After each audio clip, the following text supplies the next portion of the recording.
السلام عليكم. ازيكم؟ عاملين ايه؟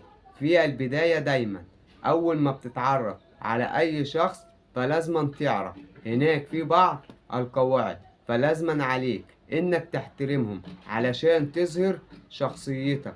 ولو عايز فعلا شكلك يبقى جيد جدا وتحافظ على الجاذبية وحتى تصبح جذاب بالنسبة للشخص الآخر وممتع جدا، هقولك على 4 قواعد اعتبرهم 4 حاجات. يلا بينا نسمعهم. أول حاجة يا صديقي ويا صديقتي، أيضا أول خطأ لازم تبعد عن إنك تقول كل حاجة من البداية، لأنها هي بداية تعارف. بمعنى ما تكشفش كل أوراقك، فإذا قلت كل حاجة من البداية فتضع ليها نهاية. عند ما يعرف الشخص الآخر بكل حاجة من اللقاء الأول، من الحديث الأول، فتأكد إنك بتمنعه إنه يحس بالفضول اتجاهك، لأنه كان عايز يكتشفك أكتر وإنت كشفت ليه كل حاجة من غير ما يطلب منك.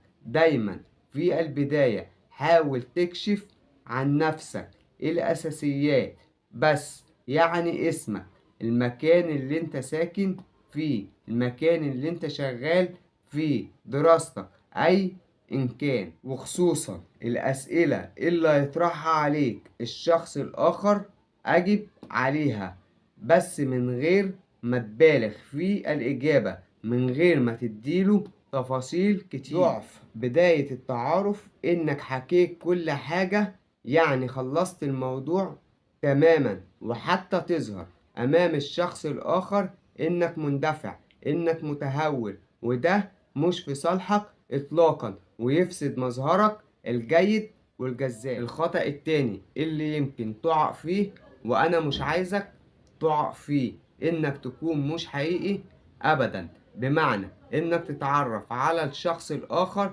وفي الكلام معاه فتلاقي نفسك بتبني أفكار أنت مش مقتنع بيها، فتلاقي نفسك بتتصرف بطريقة وأسلوب أنت بس اللي بتعرف إنها مش هتطول أبدا التعامل بيها. يعني مع الوقت هتمل منها لأنه مش أسلوبك، لأن أنت مش بتعمل بيها.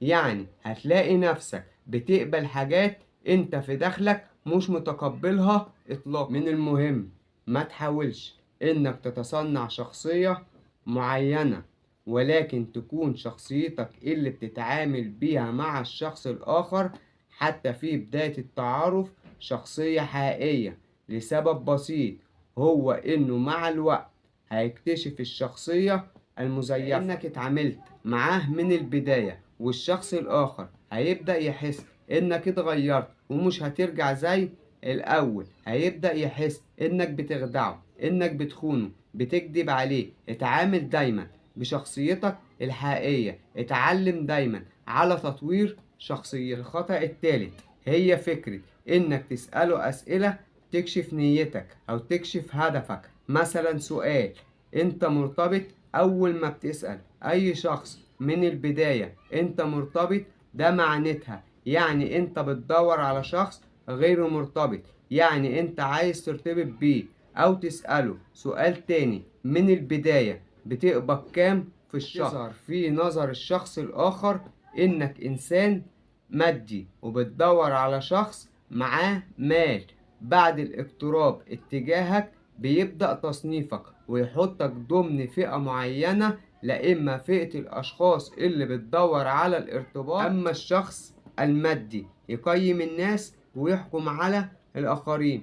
ولا تدي إطلاقا فرصة لأي شخص يقوم بتصنيفك وهو اعتقد إنه عرفك ومش عايز أكتر في التعارف عليه. الخطأ الرابع هو إنك بتبدأ بتعريف نفسك بناء على إنجازاتك وعلى الحاجات اللي بتمتلكها. أنا فلان، أنا عندي عربية وعندي شقة وعندي كذا وكذا، أنا بشتغل في المكان الفلاني، ومن غير ما يسألك الشخص الآخر تعرف على نفسي بناء على شخصيتي، وخلي شخصيتي اللي يتعرف عليها هم الأشخاص الآخرين، ويظهر دايما إنك واثق في نفسك، ولازما تعمل ده وانت كمان تعمليه.